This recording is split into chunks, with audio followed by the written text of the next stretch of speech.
আসলে এটা অনেক আনন্দদায়ক। আর এই যে কষ্ট করে যে ঈদে বাসায় যাচ্ছি, এটাই আসলে ঈদের আনন্দের মুহূর্ত, পরিবারের সঙ্গে সময় কাটাবো, এই জন্য আর কি এত কষ্ট করে বাড়ি যাওয়া। তাদের হাসি মুখ, তাদের যে অভিভূতটা, সেটা আমাদের অনেক ভালো লাগে, এই জন্য আর কি এত কষ্ট করে বাড়িতে যাচ্ছি।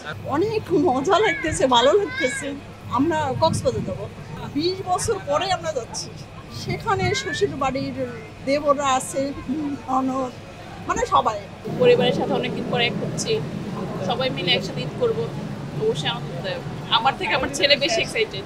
রাস্তায় প্রচুর জ্যাম ছিল, আসতে যেখানে হচ্ছে আধা ঘন্টার রাস্তা, সেখানে প্রায় 1 ঘন্টা 1.5 ঘন্টা এরকম লাগছে। মানে ভয়ে ছিলাম ট্রেন পাবো কি পাবো না, তো আলহামদুলিল্লাহ ট্রেন পেয়েছি, উঠতে পারছি।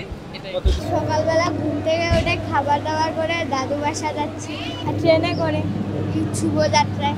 মিলন মেলা হচ্ছে দুইটা ঈদের মাধ্যমে পরিবারের সবার সাথে, দাদা দাদি বলেন, নানা নানি বলেন, আত্মীয় স্বজন যারা আছে সবাই তো গ্রামে থাকে।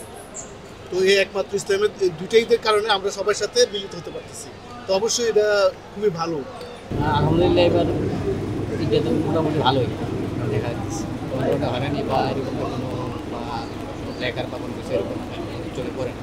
অনেক অনেক ভালোভাবে সবাই চাইতেছে, ইয়ে করতেছে, কোনো গ্যাদারিং নেই, কোনো কিছু নেই,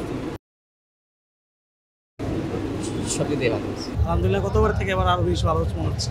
আমি যাচ্ছি, আমার পরিবার সবাই আছে, বাবা মা বউ বাচ্চা সবাই একসাথে যাচ্ছি। পরিবারের সাথে ঈদ করে সবচেয়ে বড় আনন্দের, এর থেকে আনন্দের কিছু হতে পারে না।